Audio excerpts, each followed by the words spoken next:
Selamat datang di program Pelajaran Hayat Persembahan Yayasan Perpustakaan Injil.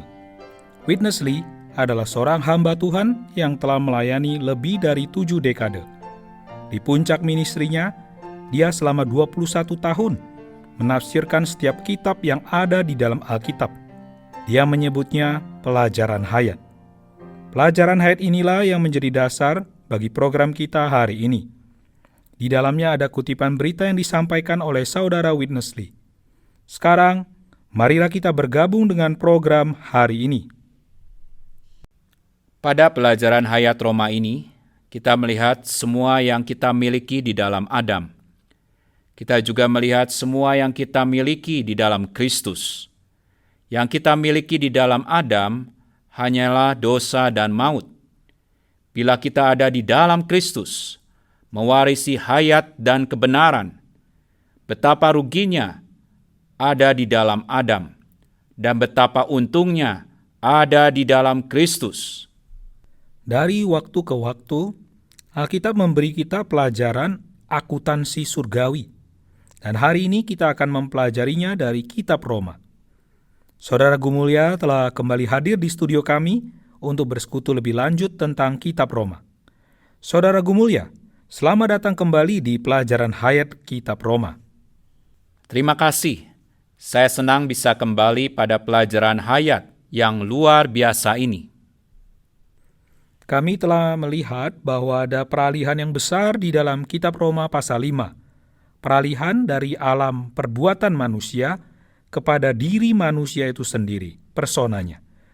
Bisakah Anda memberi kami sedikit penjelasan tentang peralihan fokus di dalam kitab Roma ini? Roma pasal 5 ayat 12 adalah ayat yang sangat jelas. Sama seperti dosa telah masuk ke dalam dunia melalui satu orang, demikian juga maut telah masuk melalui dosa itu, sehingga maut itu telah menjalar kepada semua orang, karena semua orang telah berbuat dosa. Ayat ini menandai peralihan besar di dalam kitab Roma. Sampai poin ini, kita hanya melihat bahwa perilaku manusia, perbuatan manusia, kondisi manusia, dan kedudukan manusia itu dipengaruhi dan diubah oleh dosa. Karena pekerjaan Kristus di kayu salib, posisi manusia, kondisinya, situasi lahiriahnya telah sepenuhnya dibereskan. 4 pasal pertama kitab Roma menjelaskan bahwa melalui kematian Kristus yang menebus, manusia telah diampuni, dibersihkan, dibenarkan, dikuduskan, dan didamaikan secara objektif. Jadi sampai pada titik ini, perbuatan manusia, tindakannya, dan perilakunya telah dibereskan. Tetapi personanya, diri manusia itu sendiri belum dibereskan. Sekarang kita sampai pada titik balik yang luar biasa ini. Rasanya sampai saat ini, kita telah membahas buah dari satu pohon, tetapi kita belum membahas akar dari pohon itu, dan sifat asli dari pohon itu. Sekarang seluruh bagian ini beralih ke dalam Roma pasal 5 sampai 8 yang membahas persona Adam. Di sini Paulus memberikan diagnosis yang sangat tajam secara rinci tentang seberapa sakitnya manusia itu sebenarnya. Bukan hanya perbuatan atau perilakunya yang sakit, tetapi dirinya sendiri juga sakit. Saudara Gumulya, perpindahan atau peralihan fokus di dalam kitab Roma ini nampaknya sangat sejalan dengan pengalaman pribadi kita di dalam Kristus, ya? Ya, benar demikian. Ketika pertama kali kita diselamatkan, kita segera menjadi sangat sadar akan tindakan-tindakan kita, hal-hal yang membuat kita malu. Itu benar. Tetapi sampai pada satu waktu, fokusnya secara perlahan-lahan beralih sampai kita mulai menyadari bahwa masalah kita sebenarnya bukanlah pada apa yang kita lakukan, tetapi diri kitalah masalah yang sebenarnya. Betul, kita menyadari masalah sebenarnya bukan hanya pada apa yang kita lakukan atau apa yang telah kita lakukan. kitalah masalah itu. Mari bergabung dengan Saudara Witness Lee dalam pelajaran hayat hari ini. From Romans 5:12, Ketika Paulus menulis surat Roma, ia telah menunjukkan suatu titik peralihan yang penting pada pasal 5 ayat 12. Pada 4,5 pasal di depan, Paulus menitik beratkan masalah perbuatan manusia. Di situ diperbincangkan secara luas tentang perbuatan manusia yang bejat akibat kejatuhan. Tetapi diri manusia itu sendiri tidak dipersoalkan. Kita sudah dikeluarkan dari alam kejatuhan yang demikian dan sudah memasuki alam kasih karunia yang di dalamnya kita dapat menikmati Allah. Akan tetapi, itu hanya merupakan suatu perubahan keadaan, kedudukan, dan alam lingkungan, bukan perubahan pribadi, sifat, atau watak insani kita. Mulai dari Roma pasal 5 ayat 12, Paulus beralih pada penanggulangan manusianya. Manusia yang bagaimanakah yang disingkapkan Paulus dalam bagian surat Roma ini? Manusia yang di dalamnya terdapat dosa. Manusia yang berada di bawah kuasa maut. Jadi, manusia ini adalah manusia yang berada di bawah penghakiman dan penghukuman keadilan Allah. Sebelum kita melanjutkan peninjauan kita pada Roma pasal 6, kita perlu mengulangi pelajaran bagian akhir pasal 5 yang pernah kita bahas. 2 manusia, 2 perbuatan, dan 2 akibat yang mendatangkan 4 perkara yang meraja. Meskipun perkara-perkara itu telah kita uraikan secara ringkas dalam berita ke-10, tetapi bila kita meninjaunya lagi dari sudut lain, mungkin akan berfaedah bagi kita. Kini, saya akan membuat satu perbandingan yang tegas dan kontras antara segala milik Adam dan milik Kristus. Untuk itu, kita dapat memakai istilah pembukuan, yaitu debit dan kredit. Dalam catatan pembukuan, terdapat 2 kolom, kolom debit dan kolom kredit. Sekarang, mari kita membuat 2 kolom, kolom debit dan kolom kredit, masing-masing untuk Adam dan Kristus. Bagian pertama yang tercatat dalam kolom debit buku besar ini adalah Adam sendiri. Adam telah membuat debit besar bagi kita sekalian. Di bawah Adam ialah bagian kedua, yaitu pelanggaran, atau dengan istilah yang searti, yaitu dosa atau durhaka. Bagian ketiga dari kolom debit ialah dosa, sebagai akibat dari pelanggaran Adam. Menurut Roma pasal 5, bagian keempatnya ialah penghakiman. Ia masuk mengikuti dosa. Begitu Adam berdosa, Allah segera datang menjalankan penghakiman. Bagian kelima ialah penghukuman. Penghukuman Allah selalu berada di belakang penghakimannya. Apakah total dari kolom debit itu? Totalnya ialah maut atau kematian. Jadi, total dari Adam, pelanggaran, dosa, penghakiman, dan penghukuman ialah maut. Itulah total dari debit yang tercatat dalam pembukuan umat manusia.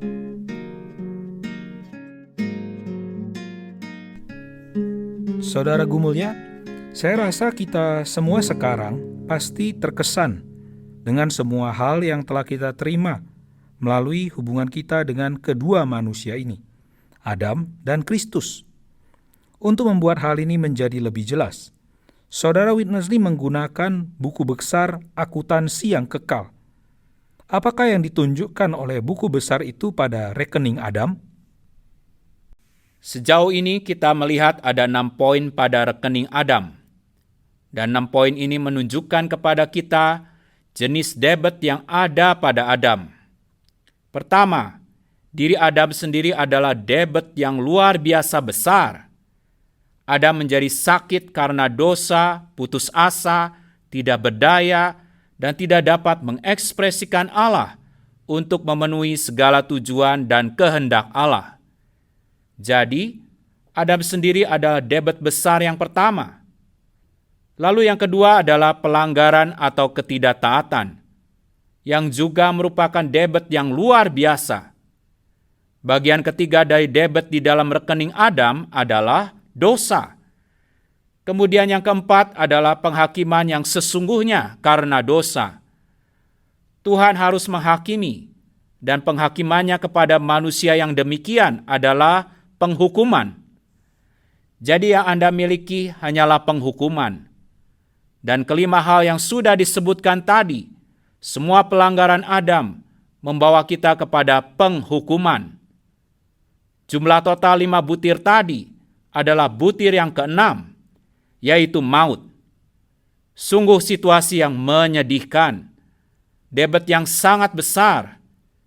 Jadi, inilah yang kita miliki di rekening Adam. Bukan hanya pada diri Adam sendiri, tapi juga pada setiap keturunan Adam, bahkan pada semua orang yang mendengarkan siaran ini. Di dalam Adam, inilah rekening kita. Terima kasih Saudara Gumulya. Mari kita kembali kepada buku besar akuntansi ini dan melihat apa yang dikreditkan. Mari bergabung kembali bersama Saudara Witness Lee. And in the record, we have a column. Namun kita harus berkata haleluya bagi kolom kredit. Dalam buku universal juga ada kolom kredit. Pada bagian pertama dari kolom ini, ialah Kristus yang berlawanan dengan Adam. Sungguh pun Kristus berlawanan dengan Adam, tetapi di antara keduanya tidak ada perbandingannya. Paulus mengatakan dalam Roma pasal 5 ayat 15, karunia Allah tidaklah sama dengan pelanggaran. Adam memang tidak sama dengan Kristus, sebab Adam tidak dapat dibandingkan dengan Kristus. Kristus jauh melampaui Adam. Ketika catatan Kristus dibubuhkan di dalam kolom kredit, di belakangnya diikuti dengan angka 0 yang tidak terhitung. Saya sungguh bersukacita, karena kini semuanya itu telah tercantum dalam pembukuan kita. Saya tak peduli debet Adam itu. Saya mempunyai Kristus. Di kolom kredit, di bawah Kristus, ialah bagian kedua, yaitu taat. Kristus taat hingga mati di salib. Dan itulah disebut sebagai perbuatannya yang benar. Berapakah sebenarnya nilai dari ketaatan Kristus? Tidak ada komputer yang mampu menghitungnya. Kalau ketaatan Kristus dan kebenarannya berlawanan dengan pelanggaran dan pendurhakaan Adam, maka demikian pula kasih karunia dengan dosa. Dengan tegas, Paulus memberitahu pada kita bahwa yang satu tak dapat menandingi yang lainnya. Sebab, di mana dosa bertambah banyak, di sana kasih karunia menjadi berlimpah-limpah. Sampai tingkat manakah kasih karunia itu melampaui dosa? Saya tidak tahu. Bahkan Paulus sendiri hanya bisa mengatakannya berlimpah-limpah. Maka janganlah khawatir akan debet dosa, sebab kredit kasih karunia berlimpah-limpah. Kita telah nampak bahwa penghakiman ialah bagian keempat dalam kolom debet. Nah, apakah yang menjadi lawannya dalam kolom kredit? Itulah anugerah kebenaran. Boleh jadi sejak dulu Anda tidak memahami hal ini. Kasih karunia Allah telah diwahyukan dan telah dilimpahkan kepada kita, bahkan mencapai kita sebagai anugerah cuma-cuma, yaitu kebenaran Allah. Kalau Anda mengulang-ulang membaca Roma pasal 5, Anda akan menemukan pengertian yang sedemikian, yaitu anugerah dalam pasal ini adalah kebenaran Allah yang diberikan kepada kita dengan cuma-cuma melalui kasih karunia-Nya. Seperti telah kita nampak di depan, kasih karunia ialah Allah sendiri yang telah menjadi kenikmatan kita. Dari kenikmatan ini, yakni kasih karunia, kebenaran Allah diberikan kepada kita sebagai anugerah. Dari dosa timbul penghakiman, sedang dari kasih karunia timbul kebenaran. Maka kebenaran berlawanan dengan penghakiman. Selama Anda memiliki kebenaran Allah, Anda tidak akan berada di bawah penghakimannya. Kebenaran telah menghapuskan penghakiman. Kalau saya memiliki kebenaran Allah, mana mungkin Anda dapat menghakimi saya? Saya telah benar sama seperti Allah. Selama kita memiliki anugerah kebenaran itu, penghakiman mustahil menggugat kita. Menyusul anugerah kebenaran ialah pembenaran, yakni yang berlawanan dengan penghukuman. Maka, dalam kolom kredit, kita memiliki bagian kelima. Dan total dari semua bagian ini ialah hayat. Hayat dapat kita hitung sebagai bagian keenam. Sekarang, mari kita membuat neraca atas perhitungan kita. Total dari kolom debit ialah maut. Sedangkan total dari kolom kredit ialah hayat. Yang manakah lebih besar? Sudah tentu hayat. Hayat ini ditujukan pada hayat ilahi, hayat kekal, hayat non-ciptaan, hayat tak terbatas, dan hayat yang dapat menelan maut, yakni hayat Allah sendiri. Hayat ini adalah Kristus sendiri yang menjadi hayat kebangkitan kita.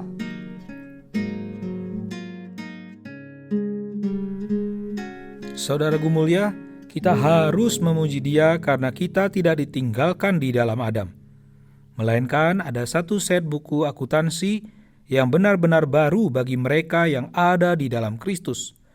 Betulkah demikian? Ya, betul. Haleluya. Untuk satu set buku akuntansi yang baru. Haleluya! Sungguh menakjubkan apa yang kita miliki di dalam Kristus. Seperti di dalam Adam, kita memiliki 6 komponen utama di dalam rekening Adam yang diakhiri dengan maut. Sekarang kita tahu bahwa ada 6 poin kredit positif di dalam rekening itu, yaitu di dalam Kristus. Saya sangat gembira sama seperti Anda, karena hari ini kita berada di dalam Kristus. Jadi poin yang pertama di dalam rekening Adam adalah diri Adam sendiri. Sedangkan poin pertama di dalam rekening Kristus adalah diri Kristus sendiri. Amin. Kredit yang luar biasa. Maksud saya, jika kita mencoba menghitung besarnya kredit ini, sungguh nilainya tak terhitung. Kristus sendiri, Allah yang lengkap, manusia yang sempurna, penebus yang yudisial, juru selamat yang organik. Dia adalah semua di dalam segala sesuatu. Paulus berkata, dia adalah realitas dari setiap hal positif di seluruh alam semesta. Betapa banyaknya kredit yang Anda miliki ketika Anda memiliki Kristus dan berada di dalam Kristus. Poin kedua di dalam rekening Kristus adalah ketaatan. Di dalam Adam, Anda melakukan pelanggaran, tetapi di dalam Kristus, Anda memiliki ketaatan yang penuh. Saya suka menyanyikan kidung yang berbicara tentang keinsanian Yesus. Di sana dikatakan, semua ketaatanmu yang penuh tersedia untukku. Ketika Anda melihat kehidupan Tuhan di dalam kitab-kitab Injil, tidak pernah ada sedetik pun dia tidak taat. Satu kali pun tidak. Tetapi di dalam Adam, karena kita secara alami adalah orang berdosa, maka walaupun kita tidak melakukan apa-apa, kita selalu tidak taat. Sungguh suatu kehormatan kita memiliki rekening yang berharga ini dan dapat berada di dalam persona ini, Kristus, dan berbagian dalam ketaatannya. Ketiga, kita memiliki kasih karunia. Oh, kasih karunia. Kasih karunia adalah Allah menjadi kenikmatan kita, suplai kita, kepuasan kita. Di dalam Roma pasal 5 ayat 17 dikatakan terlebih-lebih mereka yang telah menerima kelimpahan kasih karunia. Wow, dan anugerah kebenaran. Nah, poin keempat adalah anugerah kebenaran di dalam rekening Kristus. Jadi ketika kita menikmati Kristus sebagai kasih karunia kita. Kita menerima Kristus sebagai anugerah kebenaran. Kebenaran ini bukanlah sesuatu yang dapat Anda peroleh melalui usaha Anda sendiri. Kebenaran ini adalah persona yang Anda nikmati itu. Saya katakan kepada Anda bahwa orang yang paling benar di seluruh alam semesta adalah orang yang menikmati Kristus sebagai kasih karunia. Kemudian poin kelima di dalam rekening Kristus ini adalah pembenaran. Alih-alih menerima penghukuman, kita dibenarkan, diperkenan oleh Allah, dan kita memiliki Kristus yang luar biasa ini hidup di dalam kita. Allah memperkenan kita saat kita menikmati Kristus. Jumlah total rekening di dalam Kristus adalah hayat. Hayat yang kekal. Hayat yang tidak dapat rusak. Hayat yang tidak dapat binasa. Hayat Allah itu. Saya sangat gembira bahwa kita berada di dalam Kristus dan kita tidak berada di dalam Adam. Anda tadi mengatakan satu kidung. Kita punya satu kidung lagi yang disukai oleh banyak orang Kristen. Di dalam Adam aku mendapat dosa dan maut. Di dalam Kristus aku mewarisi hayat dan kebenaran. Saya sungguh menyukai akuntansi ini. Saya juga menyukai akuntansi ini. Mari kita kembali ke Saudara Witness Lee untuk kesimpulan pelajaran hayat kita. Paul would talk. Berdasarkan semuanya itu, sekarang kita boleh maju meninjau Roma pasal 6. Tanpa pasal 5 sebagai dasar, tak mungkin kita dapat membereskan pasal 6. Kini bukan lagi problem dua situasi atau dua kondisi, melainkan dua manusia. Manusia pertama ialah Adam dengan debetnya, dan manusia kedua ialah Kristus dengan kreditnya. Anda milik yang mana? Dalam Roma pasal 6 ayat 3, Paulus berkata, "Tidak tahukah kamu bahwa kita semua yang telah dibaptis dalam Kristus telah dibaptis dalam kematiannya? Meskipun kita dilahirkan oleh Adam, manusia yang pertama itu, namun kita telah dibaptis ke dalam Kristus, manusia kedua itu." Makna baptisan ialah membaptiskan orang ke dalam Kristus. Itu bukan suatu tata cara, melainkan suatu pengalaman yang sangat penting. Dalam tindakan baptisan, harus terjadi suatu peralihan yang rohani.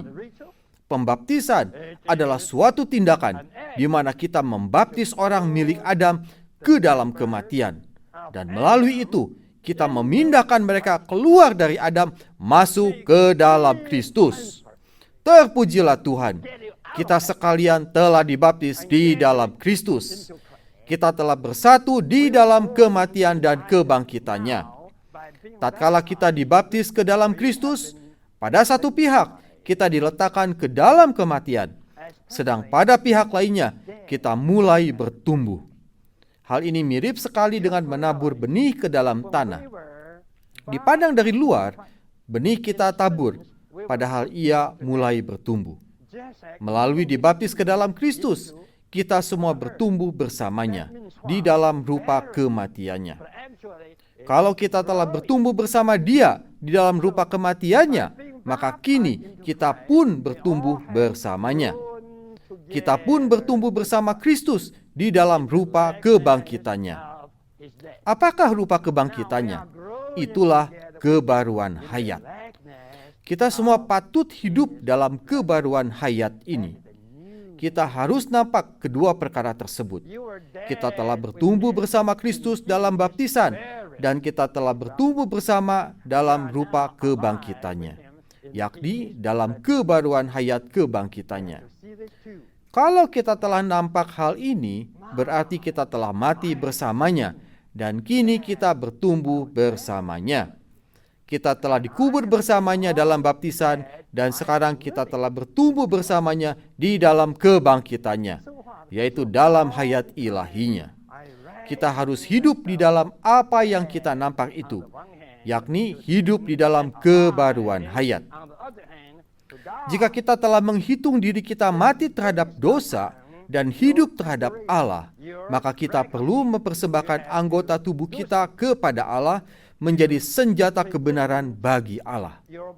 Roma pasal 7 ayat 23 membuktikan adanya suatu peperangan di dalam batin manusia. Begitu kita menyadari bahwa kita telah mati terhadap dosa dan hidup terhadap Allah, serta menghitung demikian, maka wajiblah kita mempersembahkan anggota tubuh kita sebagai senjata untuk berperang bagi Allah. Kalau kita telah mempersembahkan diri kita kepada Allah sebagai hamba dan mempersembahkan anggota tubuh kita kepadanya sebagai senjata kebenaran, dengan sendirinya kita akan dikuduskan. Ini berarti kita telah berada di pihak Kristus yang bangkit dan yang menjadi hayat dalam batin kita. Kita berada di pihak hayat yang kekal. Dengan demikian, kita akan memberi kesempatan agar hayat kekal bekerja di dalam kita untuk memisahkan kita dari setiap perkara duniawi sehingga kita dikuduskan. Hasil dari persembahan diri ialah pengudusan. Itulah urutan pengalaman kita. Penglihatan, perhitungan, persembahan, penolakan atas dosa, dan bekerja sama dengan Allah. Saudara Gumulya, mari kita bicara tentang poin terakhir di dalam kitab Roma pasal 6, yaitu kita ada dalam keserupaan dengan kematian Kristus dan juga dalam keserupaan dengan kebangkitan Kristus. Kita mendapatkan gambaran yang menarik di sini, bahwa ketika sebuah benih ditanam, benih itu akan mati dan bertumbuh. Bagaimana ini berhubungan dengan adanya kita di dalam Kristus? Roma pasal 6 ayat 3 berkata, "Tidak tahukah kamu bahwa kita semua yang telah dibaptis ke dalam Kristus Yesus telah dibaptis ke dalam kematiannya?" Ayat 5 mengatakan bahwa kita telah bertumbuh bersama dengan Dia dalam keserupaan dengan kematiannya. Bila kita melihat satu benih jatuh ke tanah, di satu pihak cangkang luarnya mati, tetapi di pihak lain secara intrinsik dan esensial, inti hayatnya mulai bertumbuh. Demikian juga melalui baptisan, kita dijadikan satu dengan Kristus. Baptisan bukanlah suatu ritual, melainkan kita memasuki pengalaman dijadikan satu dengan Kristus, satu dengan kematiannya, dan satu dengan kebangkitannya. Jadi saat kita berdoa, melatih roh kita untuk menjadi satu roh dengan Tuhan, kita menikmati kematian Kristus dan kebangkitan Kristus. Kita dijadikan satu dengan Dia. Nah, saat kita melewati kematian dan memasuki serta menikmati kematian Kristus, tentunya Adam tidak dapat tetap ada. Hanya Kristus yang dapat melewati kematian. Dan bukan hanya itu, kita juga dibangkitkan bersama Kristus. Melalui kematian dan kebangkitannya, kita dipindahkan dari Adam dengan rekening debit yang sangat besar itu ke dalam Kristus dengan semua kredit yang luar biasa besar ini. Jadi, kita berdua mati, dan itu adalah akhir dari Adam. Dan kita juga dibangkitkan bersama Kristus, dan kita sedang bertumbuh di dalam Dia sebagai hasil dari kematian dan kebangkitannya. Saudara Gumulya, pelajaran hari ini membawa kita mengalami poin-poin di dalam kitab Roma yang dahulu hanyalah merupakan doktrin saja bagi kita. Ya, sepertinya begitu. Ini benar-benar sangat penting untuk pengalaman kita akan Kristus. Dan pelajaran hari ini baru saja membukakannya kepada kita. Benar, baptisan bukanlah ritual. Ini adalah perkara hayat. Kita keluar dari Adam dan kita dapat bertumbuh di dalam Kristus. Kita dapat menjadi satu dengan Dia dalam hayatnya, agar kita bisa bertumbuh bersama Dia di dalam kebangkitan. Besok kita akan memiliki pelajaran hayat Roma yang juga luar biasa. Dan Saudara Gumulya, saya berharap Anda dapat bergabung kembali bersama kami untuk penyingkapan kekayaan firman Allah ini. Saya berharap dapat kembali berada di sini, dan tidakkah Anda gembira bahwa kita hari ini ada di dalam Kristus? Kita ada di dalam Kristus, Haleluya! dan kita mewarisi hayat dan kebenaran. Terima kasih Tuhan. Terima kasih telah mendengarkan pelajaran hayat bersama Witnessly yang dipersembahkan oleh Yayasan Perpustakaan Injil. Yayasan Perpustakaan Injil didedikasikan untuk karya Watchmeni dan Witnessly, dua rekan sekerja Allah di Tiongkok selama paruh pertama abad ke-20. Setelah Perang Dunia Kedua, Watchmeni mengutus Witnessly untuk melaksanakan ministry ini di Taiwan. Kemudian, Allah menuntunnya ke Amerika Serikat dan pada akhirnya ke seluruh dunia sebelum dia dipanggil Tuhan pada tahun 1997. Yayasan Perpustakaan Injil sekarang memiliki ratusan judul buku karya Watchmeni dan Witnessly. Tersedia dalam bahasa Indonesia dan lebih dari 50 bahasa lainnya. Terima kasih telah mendengarkan program hari ini.